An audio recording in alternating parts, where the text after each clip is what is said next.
What's going on, guys? Welcome back to the channel. Today I am doing another cheap Amazon eBay install.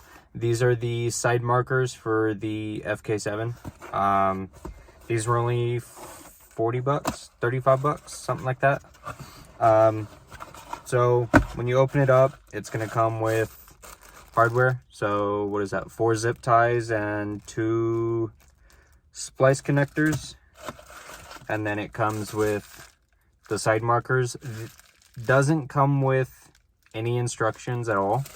Off the back, this is already going to be a problem.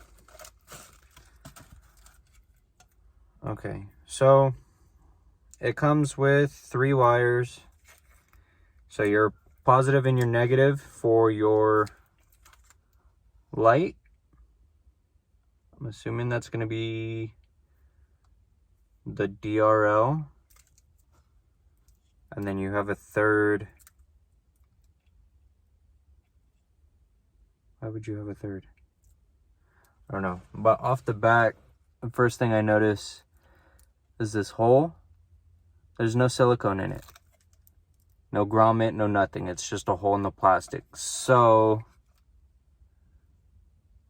these aren't going to last very long. They're probably going to get humidity and water inside of it. But that's okay. I don't intend on keeping these too long. I'm actually going to make a custom set with these eventually. But I don't like that. But let me figure out what this is for, and then we'll go ahead and start it.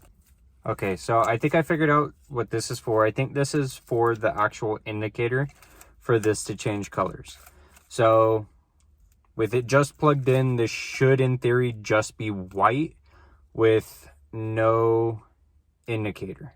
So it should just be your DRL. This, I'm assuming you have to tap into the signal for the indicator light for it to turn orange. I'm going to see if I can get away with just doing the normal plug. The orange looks pretty cool. It's a really bright amber, but I like the white more, and I have turn signals in my headlights, so I understand there's a purpose for them, why Honda did it, but I think it would look cooler with just the white DRL. So let's go ahead and pull off the OEM side marker and then install. Okay, so off the back, these aren't OEM. I think the previous owner swapped these out, but they're starting to yellow. They're really ugly. And it's got the orange Sylvania light. I'd prefer an LED so it is brighter. But what you're gonna do is you're gonna start off by taking this screw here and this screw here.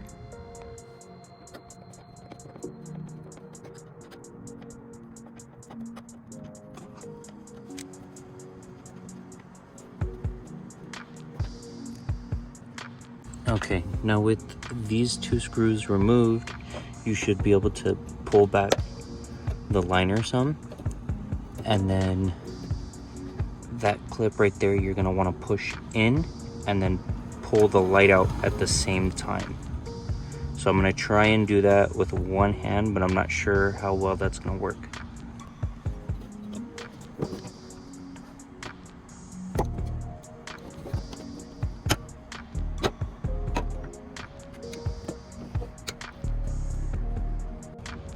Okay, so now all you'll do is you'll press the tab on the back to release the harness.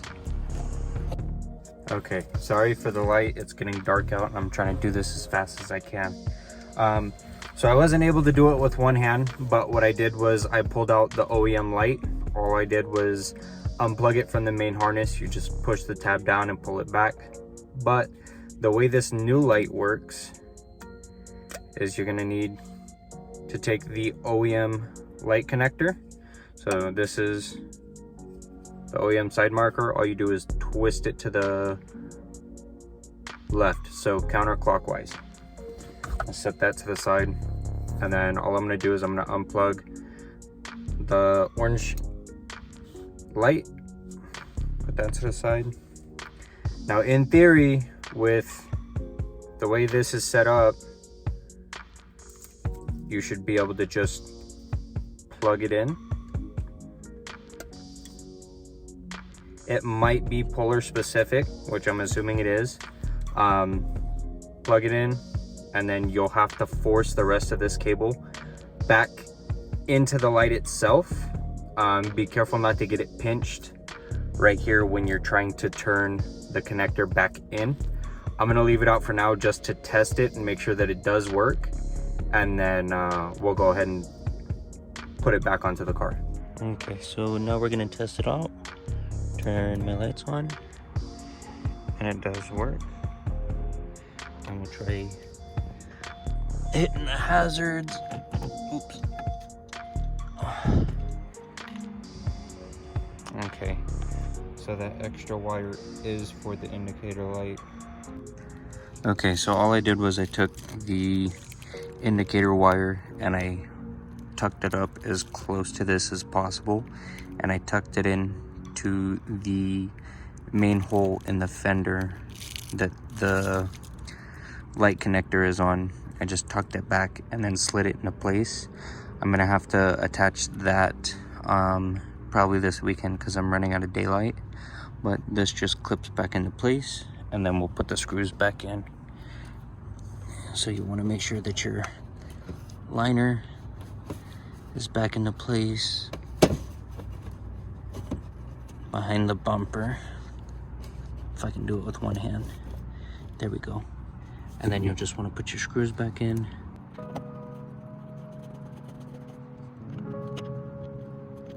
Oh, this one we need both hands. There we go.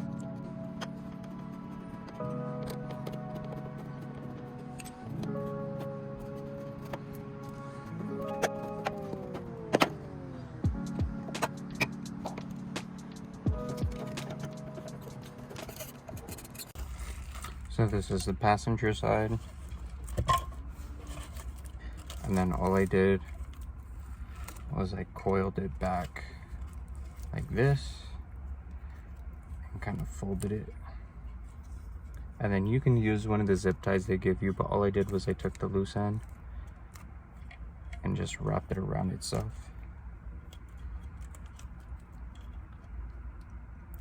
And it'll stay put. And then when I put it back into the car, put the plug in first, and then I slid that in behind it. So when it clicks into place, it'll just be behind the plug. Twist counterclockwise. Gotta kind of wiggle this one out. There we go. Put that to the side. Pull out the bulb. Plug this one in, and then to put the excess in, all I did was twist it, and it'll curl up on itself like that, and then it'll fold in,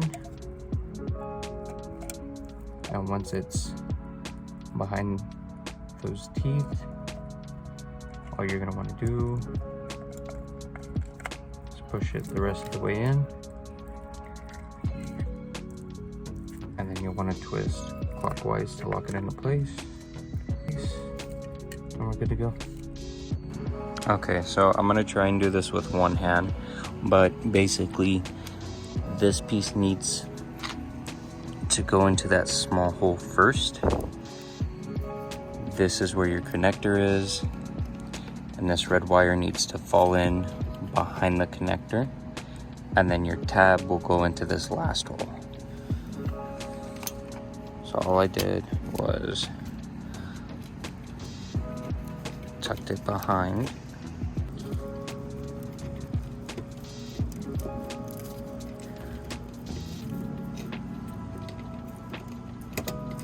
There we go. And then this little more. There we go. So you can see it's tucked behind. And this. Oh, no, part of it escaped. Hold on. There we go. Push it back through. and then you're gonna gently slide forward and then give a push.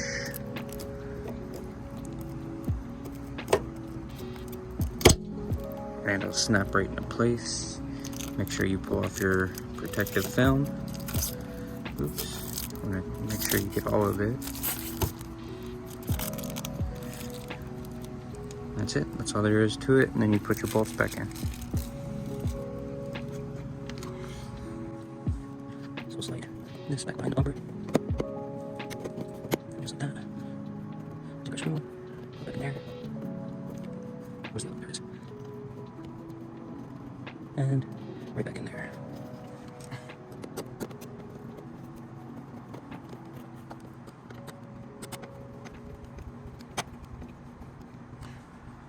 Okay, once again, I do apologize for the lighting. Got dark pretty quick.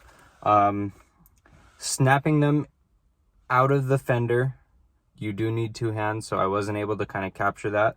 But it's really simple. This tab, right? So this is the passenger side. So this faces towards the door. This faces towards the front of the vehicle. So all you're gonna have to do is push this in, and then it pops right out. There's no having to tug on it. There's no wrestling. It just slides right out. Putting it back in, you do have to use this notch first and then use the connector for the light itself to kind of guide the rest of the way through. I did have to tuck that signal wire for the indicator behind the plug for the light, but that I'll probably hook up this weekend because I do want to hook up the lights on the front lip and see what that looks like. If I don't like them, I'll probably just pull them off. If I do, I might run it for a bit, who knows. But these I'm gonna keep.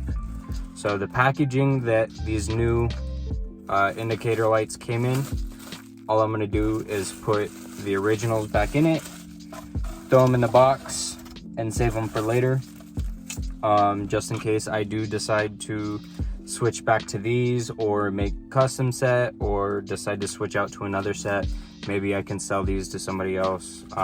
You never know what'll happen, but it's good to always keep your OEM parts just in case. But those will go back into the box. This hardware I am going to save for the weekend. I might need these, so I'm gonna put these in the box as well. I didn't have to use them today, so that's not a big deal.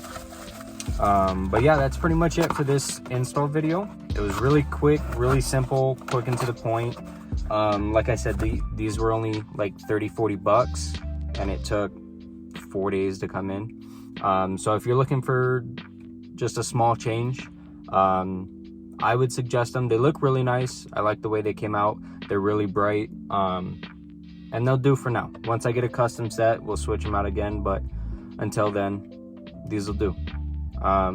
If you have any questions, feel free to ask going on. But until then, thank you guys for tuning in, and until next time,